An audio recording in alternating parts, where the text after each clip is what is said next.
Muy buenas noches. ¿Cómo están? Bueno, antes eran los días viernes, ahora son los días miércoles. Y bueno, hoy tenemos un invitado ya que yo conozco hace bastante años. Él es Rodolfo Fessler. Y bueno, Rodolfo, un gran amigo. Él es abogado, ¿ya? Él además también es un gran catador, ¿ya? Él se maneja en toda lo que es la cultura del vino. Eh, de hecho, tiene muy buenos vinos, tiene una muy bonita cava en su casa. Y a su vez también él es un escritor.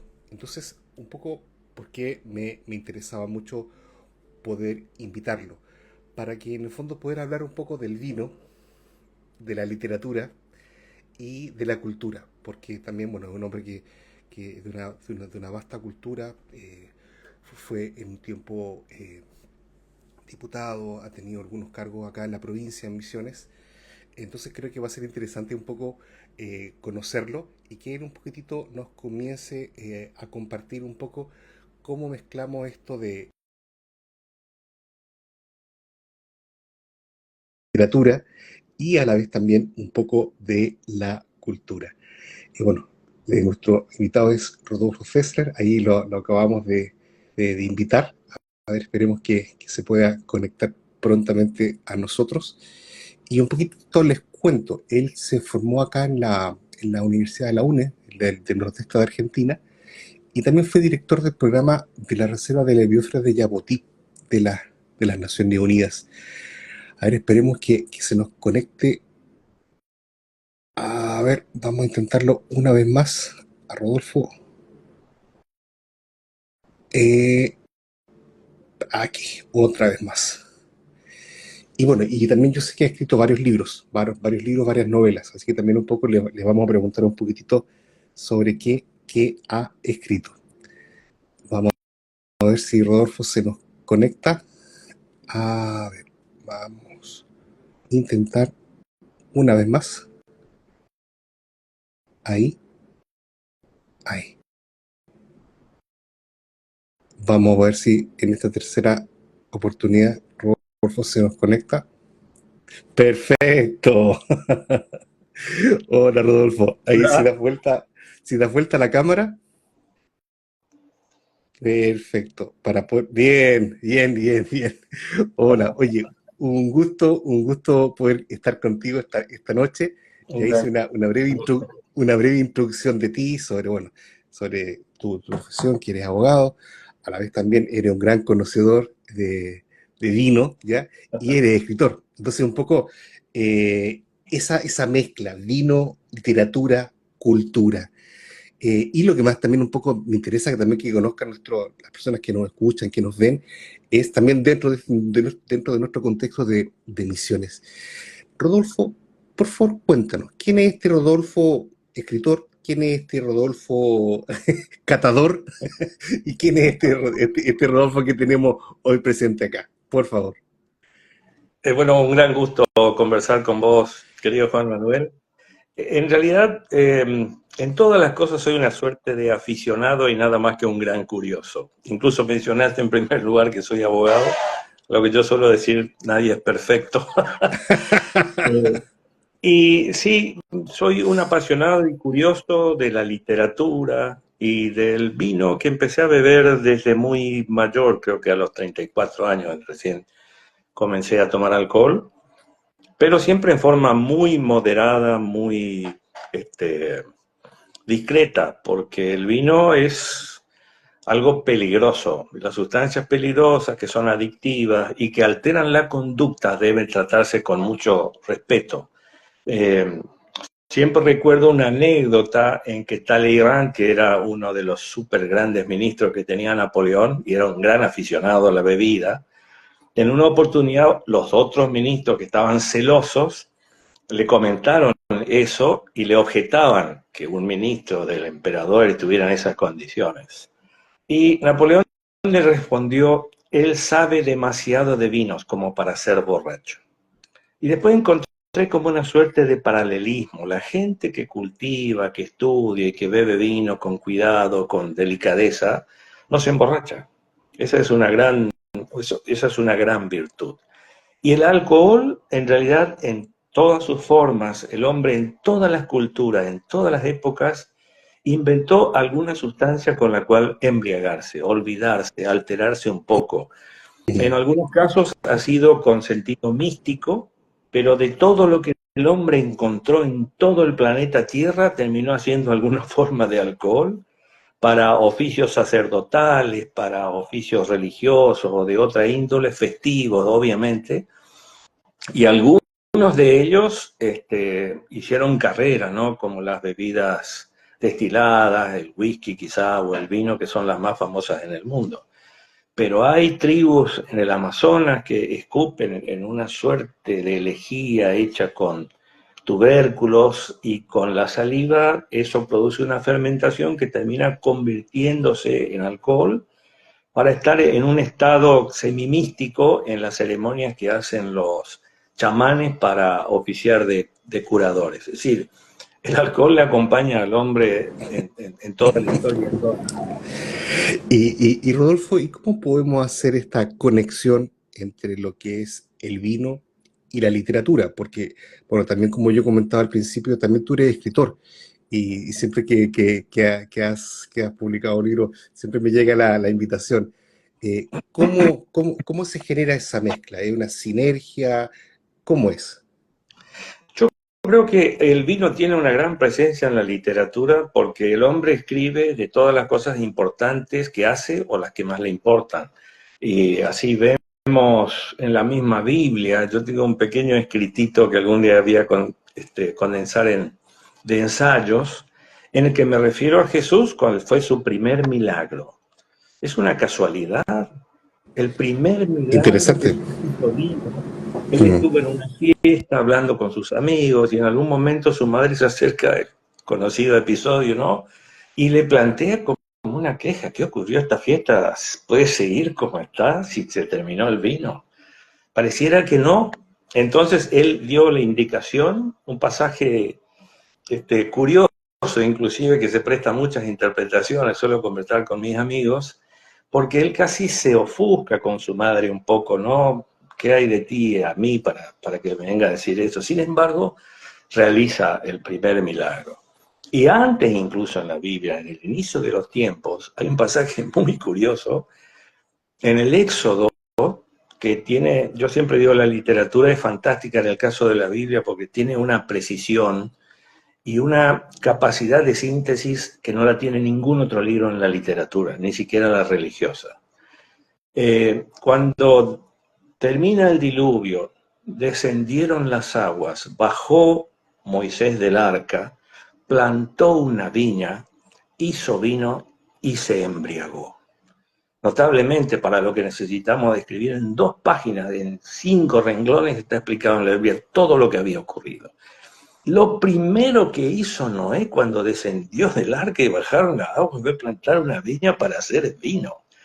Quiere decir, a lo largo de toda la Biblia, además hay muchos episodios en el Eclesiastés, en la Sabiduría, en Salomón, que hablan que el vino alegra el corazón del hombre, ¿no? Como dice de Salomón. Y además de eso, en la literatura religiosa, en todo el resto de la literatura pagana, griega, Baco, Dionisios y demás, en el banquete, ese famoso relato de Platón, que es una de las joyas de todos los tiempos de la literatura, el simposio, que es el banquete, obviamente que hay vino, el vino es imposible. En la última mesa, en la última cena, perdón, hay vino. Jesús utiliza el vino para identificarla con su sangre. Es decir, algo debe tener el vino para que se haya hecho de una materia tratada incluso para las cuestiones más trascendentes, ¿no? Si tú me permites, Rodolfo, teológicamente, guión antropológicamente, es interesante el preguntarse por qué Dios eligió el elemento del pan y el elemento del vino como elementos esenciales para transmitir un poco su divinidad y conectarse con la humanidad. Y claro, el pan es lo más básico, lo más común, pero el vino es a la vez también el signo de festejo, de felicidad.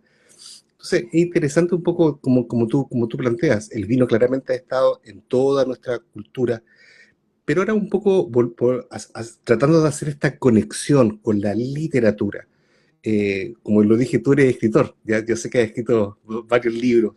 Aficionado, ¿no? ¿Cómo, cómo se han visto o cómo se ha visto también reflejada esta opción tuya, este gusto tuyo también por el buen beber, por el vino, en la literatura, en tu literatura?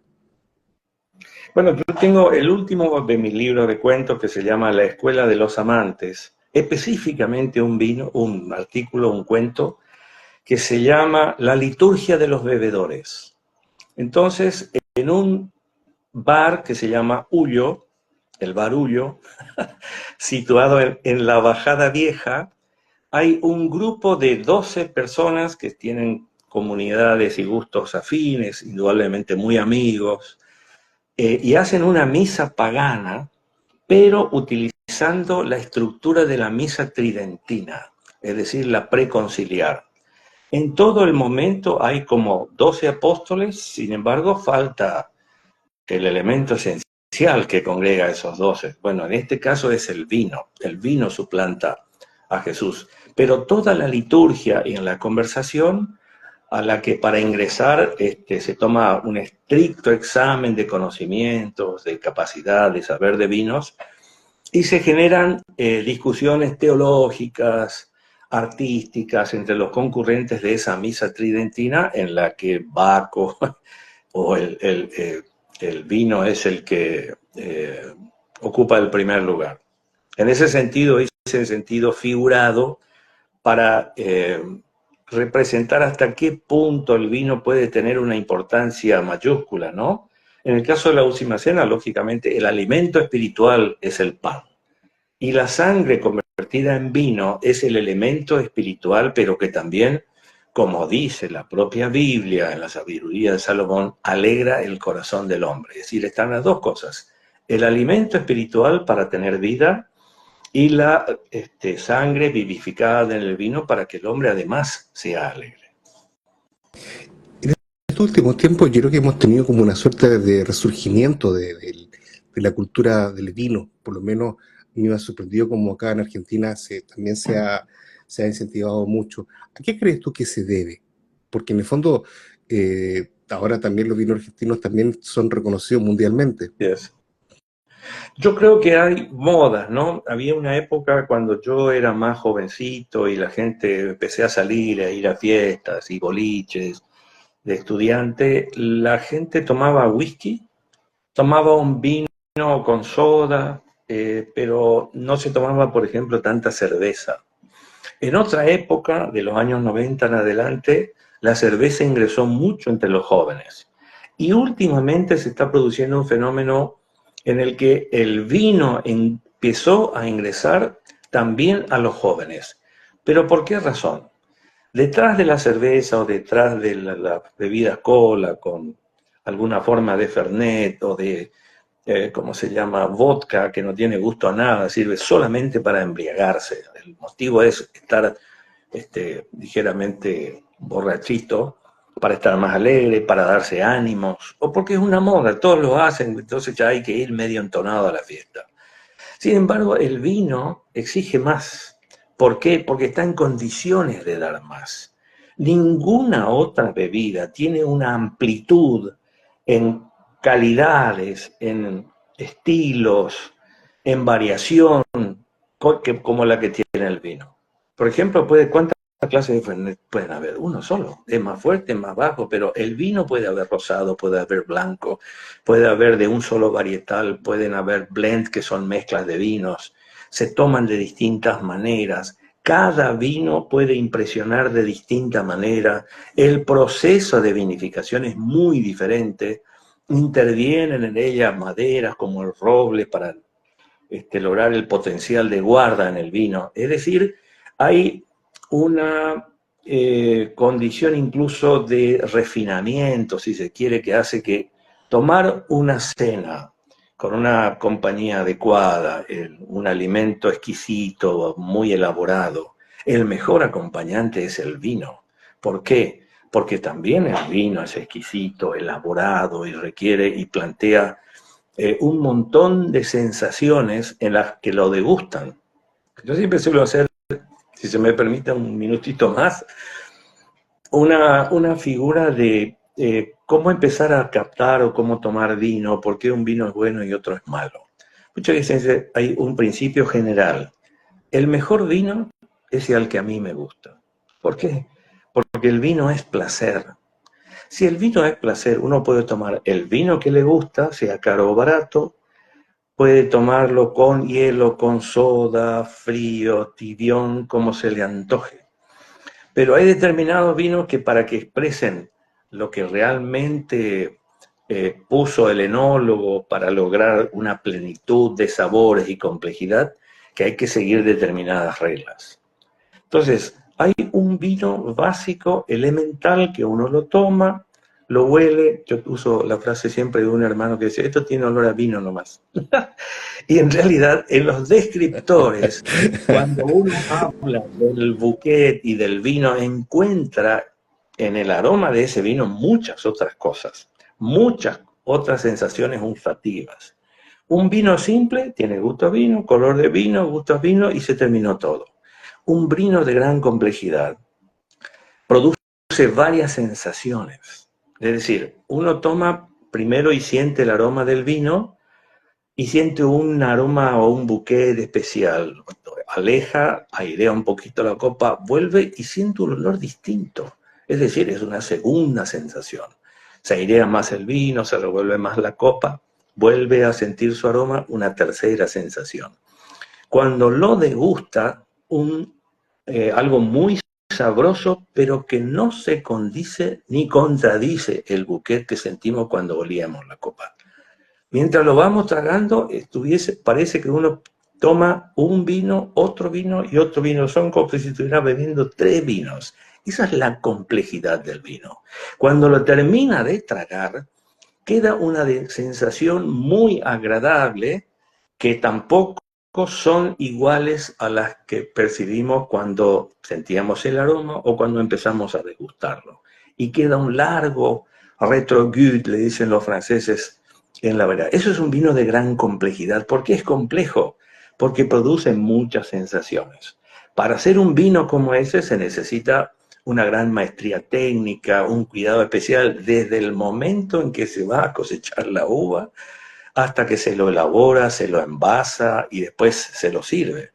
Es decir, detrás de todo eso, creo que los jóvenes empezaron a encontrar, yo quiero algo más de la vida, no simplemente emborracharme, no simplemente tomar algo, quiero ir y sentarme en una mesa a tener una conversación agradable, placentera con alguien y que todo concuerde, la comida, la bebida, la conversación y la compañía. Mira, si me permite, Rodolfo, yo te escuchaba y yo decía exactamente ahí está quizá el quid de esto, es decir, el vino es cultura, el vino tiene Así es. esa sofisticación que, claro, que el que quizás no lo sabe, como muchos podrían ser, piensa que es solo alcohol, pero acá hay toda una suerte de elaboración, hay toda una suerte de degustación y hay toda una suerte también de contexto en el cual se le puede sacar el máximo de provecho.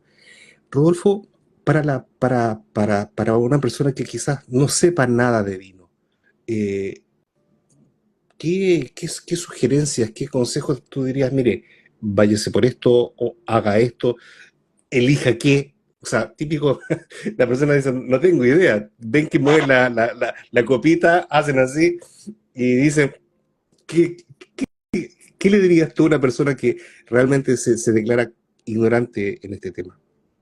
Yo creo que puede empezar a probar vinos que hay otra cuestión. El vino no necesariamente es más rico o es mejor porque es más caro. Hay vinos argentinos muy buenos que no son caros y realmente son muy buenos vinos. Hay otro parámetro, ¿no? ¿Hay vinos mejores y peores? Sí, categóricamente. No es que tanto esa suerte de relativismo, el mejor vino que a mí me gusta, entonces cualquier vino es lo mismo. No es así. Objetivamente, hay vinos de los que pueden decirse que son mejores que otros. ¿Por qué? porque tiene añejamiento en roble, porque es una cepa más cara, porque el enólogo que lo hizo es una persona muy calificada, la manera en que se elaboró y que se guardó ese vino, el tiempo de guardia que tiene, que se haya utilizado lo que se llama el corcho flor 16 con que se tapan los vinos para grandes guardas, casi no tiene estrías. Ese vino indudablemente es mejor que uno que tiene una tapita de rosca, que se elaboró a las apuradas y tiene un año. Pero ¿qué puede ocurrir? Que el gran vino caro y elaborado no me guste. Y sí me gusta el vinito fresquito, que no produce ninguna sensación, que no me exige nada. Pero creo que eso exige, pasa con todas las cosas. Con la poesía puede ocurrir lo mismo. Me puede gustar una poesía sin ninguna clase de elaboración que diga desde que te vi, te querí. O tomar un párrafo de un soneto de Shakespeare o de los grandes poetas o de Borges, que algo requieren de mí. Yo tengo que poner algo. La literatura también exige eso, como el vino. Entonces, se obtiene más cuando uno da más. Oye, y en ese sentido, Una bueno, cosita, perdón, por se me favor, por ocurrió favor. otra cosita, discúlpame, Juan Manuel. En realidad, para beber vino creo que hay que hacer como una especie de cursito. Uno tiene que ir aprendiendo de a poco, como para entrar a la literatura. Uno dice, bueno, lee a Borges. Y toma a Borges y dijo, esto yo no entiendo, no puedo empezar a leer leyendo a Borges. Yo muchas veces digo que sí, porque no hay autor más sencillito. El tema es por qué parte de Borges empezar. No hay que empezar por los libros más complejos de él, sino por los más sencillitos. De esa manera también con el vino. Yo creo hice un curso de cocina en Málaga, en España, y una semana era de cocina mediterránea, así que poco y nada es lo que se puede aplicar, porque elegí que la mayor cantidad de horas la tuviera en las clases de vino. Y se empezó a educar el paladar, ¿cómo? Bebiendo agua. ¿Cómo agua? Yo vine a un curso de vino, sí señor, pero primero acá tiene 3 vasos de agua. El agua es inodora, incolora e insípida, no es cierto. Es incolora nomás, pero inodora e insípida no. Cada agua tiene un distinto olor. El agua del pozo tiene un olor, el agua de lluvia tiene un color, el agua del río otro, el agua de la canilla otro. Y cada agua mineral que compramos, si el agua es posible encontrar matices, pero hay que educar al paladar. Entonces empezamos con la clase identificando qué notas encontrábamos en el agua, una segunda, 3 vasos A, B y C, una tenía una gotita de limón, otra una de durazno y otra de banana. Bueno, ¿qué cosa tenía cada botella de agua? En la tercera, otra vez agua, che, te equivocamos de curso. Y el vino. Pero cada vaso tenía una gota de limón y una de ananá. La otra tenía una de banana y otra de durazno. Entonces, dentro del agua había que identificar qué sabores tenía. Así se va hasta que empezamos con el vino. Y el vino de gran complejidad que uno encuentra esas variaciones que Miguel Blasco llamaba el macaneo glorioso. O no, Me bueno, si interrumpí. no, no, perdón, perdón. Y no, no, yo también me doy cuenta que precisamente la gracia muchas veces de compartir una botella de vino en una cena o con los amigos no es solo para beber, es Así es. es para conversar, es para Así es. compartir. Y yo creo que también eso y yo creo que todos hemos tenido la experiencia de estar bebiendo en una cena y empezar a contar historias, y empezar a las anécdotas, y un poco se prende un poco el ambiente. Así Eh, es. en ese sentido, Rodolfo, un poco, ¿cuál ha sido un poco tu experiencia precisamente en todo lo que es el plano de tu vida? Porque, bueno, como conté un poco, has tenido varias funciones, varios cargos, has visitado varios países. Un poco, ¿cuál ha sido un poco tu experiencia del vino en lo que es la vida? Es decir, ¿te ha abierto puertas? Qué interesante. Bueno, yo había dicho al principio que empecé a beber alcohol muy tarde, a los 34 años. Y no bebía alcohol por principios. Dije yo, no voy a ni fumar, ni beber, no me interesa el alcohol, quiero cuidar mi cuerpo, mi salud. Hasta que un día fui a un asado en Oberá de un amigo que hacía un asado maravilloso y tomaba vino con tal... Y me sirvió una copa. Yo le digo para mí, ¿cómo no tomas vino? No, pero ¿qué no te gusta este vino? ¿Puedo abrir otro? No, no, no toma alcohol. Me dice, no, igual te voy a seguir queriendo, pero voy a probar. Y así empecé, despacito, de a poquito, y después noté algo muy curioso, no sé si creo que vale para todo el mundo, Mm. pero beber vino cuando se escucha música, la calidad, la interpretación, la profundidad, obviamente, bueno, a mí me gustan las músicas clásicas, la ópera, y eso escuchando qué sé yo, Lohengrin de Wagner, tomando agua mineral, no tiene el mismo efecto que tomar un buen Chardonnay o un Sauvignon Blanc, en fin. Y a raíz de eso, con muchos de nuestros amigos, el pretexto para hablar de literatura, le llamábamos, vamos a hacer unas tenidas etílico-literarias, o vamos a tomar un buen vino, para hablar de libros, para hablar de literatura, para hablar de lo que estuvimos leyendo últimamente, para comentar qué autor nos gustó más o cuál menos, ya sea de la literatura de ficción o de historia. A mí me encanta la historia porque es la historia de lo que somos, de dónde venimos, qué hicimos. Todavía, bueno, no sé hacia dónde vamos. Y en ese sentido, el buen vino es un elemento que ayuda, que creo que predispone mejor a los amigos para entrar en una conversación muy, muy interesante.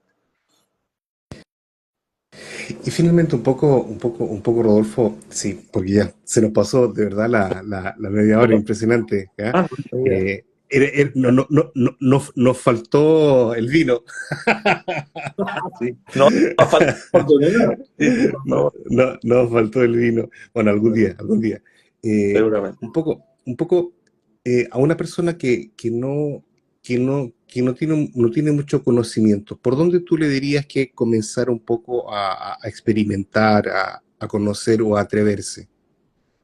Yo creo que, como decía al principio, hay que beber vinos con moderación, hay que beber vinos jóvenes, hay que empezar tomando vinos baratos, porque puede ocurrir que un vino muy elaborado, me ha ocurrido muchas veces, gente que toma siempre un vino, no, yo no quiero tomar vinos caros, no me gustan, no. ¿Y por qué no les gustan? ¿Por qué? No tienen habituado el paladar. Borges decía siempre, cuando un libro no te gusta, significan dos cosas. O el libro no fue escrito para vos, o no estás aún preparado para leerlo. Eso me ocurrió a mí, por ejemplo, con el Ulises de Joyce, que era el libro que no había forma de no leerlo. Todo el que quería hablar, ¿cómo no vas a leer el Ulises de Joyce? Uno de los 10 libros más grandes de la literatura universal del siglo XX. Y no podía avanzar en la lectura. Lo intenté otra vez y a los 34 años por fin pude leer enteramente el Ulises de Joyce. A los 52 años, una segunda lectora infinitamente más provechosa porque tenía todo el bagaje anterior. Y con el vino ocurre lo mismo. He notado amigos que empezaron a tomar, o algunos decían, no, yo no tomo vino blanco, lo que es una limitación enorme. Es como decir, yo no beso en la boca. Hay que empezar a probar, y en una oportunidad, no sé si tengo un pequeño decálogo que hice para el tema de los vinos sobre la base de la experiencia. Puedo leer como Por favor, cierre. dale, dale, dale, dale. Es el decálogo del buen bebedor. El alcoholismo es una enfermedad y como todas las adicciones, la fobia al alcohol también, como todas las fobias. Creo que tiene origen psicológico hasta que su abuso lo convierte en una necesidad física. Y ahora viene el decálogo. Primero, nunca bebas hasta embriagarte. Denota falta de carácter e incapacidad de autocontrol. Segundo, aprende a tomar como un señor, no como un borrachín. Tercero, no tomes alcohol todos los días. Cuarto, nunca bebas cuando te sientas mal. Es una muleta peligrosa que te hará sentir peor. Quinto, no tomes bebidas baratas. La vida es muy corta para tomar malos vinos. Esta frase sí no es mía, es de Goethe. ¿no? Él decía, Leben zu kurz, um schlechte Wein zu trinken. La vida es muy corta para tomar vinos malos. Sexto, si no hay una bebida de tu agrado, no tomes por el solo hecho de ingerir alcohol. Séptimo, ni ebrio ni dormido bebas si vas a conducir.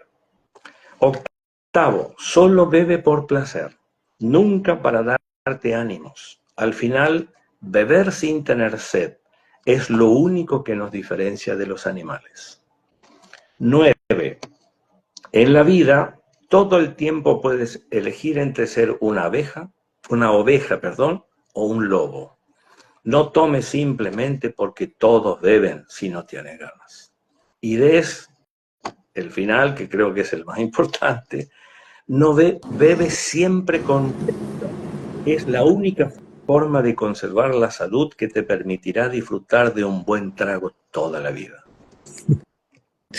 Y ese lo escribiste tú. Sí. Sí, es mi decálogo. En realidad el otro día lo estuve mirando y decía decálogo, pero tenía 8 nada más. Oye, bueno, si te animas, lo compartimos ahí en los comentarios porque de verdad está muy, muy, muy, muy bueno. Oye, Rodolfo, de verdad te agradezco el que te hayas dado el tiempo para estar con nosotros. Yo creo que a todos nos dejaste un poco las ganas de poder explorar un poco más este mundo del vino, ¿bien? Y a la vez también del vino y de la buena conversación. Que yo creo Excelente. Fantástico. yo creo que esa es la perfecta combinación. Así es. Por eso con los amigos le hacíamos las tenidas etílico-literarias, le llamamos. Bueno, hermano mío, de verdad, muchas, muchas, muchas gracias. Sí, yo debo reconocer que nos quedó pendiente el que nos hubiese hablado un poquitito más de literatura y de tus Claro. libros. Si tú quieres, lo dejamos para otra ocasión, porque ahora nos Fantástico. centramos un poquitito más en el vino, pero hay que sacarte el jugo en lo que es también literatura, por favor. ¿Ya? Muchísimas gracias. Un gran placer. Ya, bro. Gracias. Tú le haces clic ahí a la X y Sí, que tengas muy, muy, muy buenas noches. Y igualmente. Muchísimas nos gracias. Muy vemos. amable. Chao, Luego. chao. Chao. Muy bien. Ay, bueno, de verdad, una conversación muy, muy, muy, muy agradable. Debo reconocer que también quedé con ganas de probar vinos, ¿ya? Pero por sobre todo en buena compañía, con buenos amigos, con buenas conversaciones. Creo que ahí está la clave, el saber disfrutar un poco de la vida. Me hizo eco esa frase de Goethe, también de que la vida es muy corta, la vida es muy valiosa como para tomar malos vinos. Eso apliquémoslo a varias cosas, ya, o sea, la vida es muy corta para quizás gastarla a veces en situaciones o en relaciones que no valen mucho la pena. Creo que hay que saber elegir, ¿no es cierto? Bueno, de verdad, muchas gracias a todos por habernos acompañado.